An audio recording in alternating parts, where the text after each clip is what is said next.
At ngayon po mga kabayan, isi-share ko po sa inyo yung mga requirements o mga kinakailangang dokumento kapag magta-transfer po tayo ng land title. Ano? So unang-una po, kailangan po natin yung DOAS. Ano po yung DOAS? Ito po yung Deed of Absolute Sale. Ito po yung pinirmahan ni buyer at seller kung saan nakalagay po yung pinaka-importanteng details doon na of course yung pangalan ni buyer, pangalan ni seller, at yung selling price po ng pinagbentahan. At kapag tapos na po yung DOAS, kailangan po itong mapanotaryo sa isang abogado.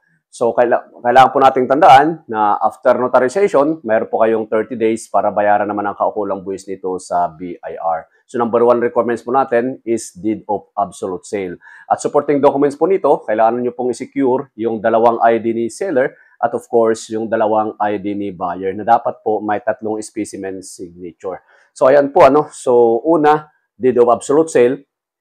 Pangalawa po, na kailangan yung i-secure kapag ready na kayong mag-transfer ng titulo is of course, kukunin nyo po yung original title. OCT man yan o TCT. It's either Original Certificate of Title or Transfer Certificate of Title, TCT, kung yung binibili nyong property ay nailipat na sa pangalan ng pangalawang buyer, hindi na po siya OCT. So, first, Deed of Absolute Sale, notarized ng abogado, ID na may ID ng both seller and buyers.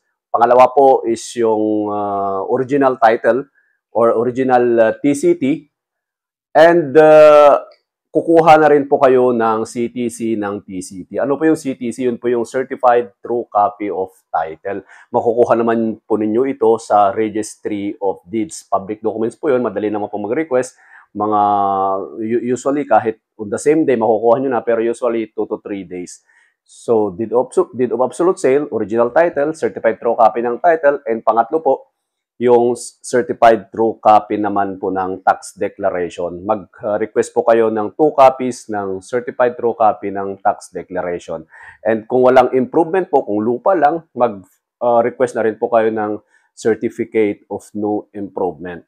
So, ayan po. And pang-apat, magsisecure po kayo ng Certificate of No Delinquency doon sa Treasury. Yung kukuha kayo, may secure nyo na dapat bayad na lahat yung mga kaukulang amilyar, yung RPT, yung Real Property Tax, para po malinis at dire-diretso na po yung paglilipat nyo ng titulo. At huwag po natin kakalimutan, ang isang pinakamahalaga kapag nagpa-file tayo ng ECAR or yung Certificate Authorizing Registration sa BIR, hahanapan po nila kayo ng TIN number or yung tax identification number ng parehas na parties, yung seller and buyer. So, ulitin po natin, yung binanggit ko, number 1 na kinakailangan is Deed of Absolute Sale, notaryado, may perma din yung witness, at least 2 witness. Pangalawa po, yung certified true copy ng title, along with the original title. Then, 2 kopya ng certified true copy po ng tax deck. Pangatlo, yung certificate of non-delinquency na bayad yung amilyar, certificate of no improvement kapag lupa lang, and yung tax identification number 5. So, ayan po, ano? At kung agricultural land po pala yung nabili nyo, minsan po nire-require ni Registry of Deeds ang DAR clearance sa Department of Agrarian Reform. So, ayan po. At sana po malinaw na sa atin yung mga documents na kinakailangan kapag tayo ay naglilipat ng titulo. Yan na po at magandang araw.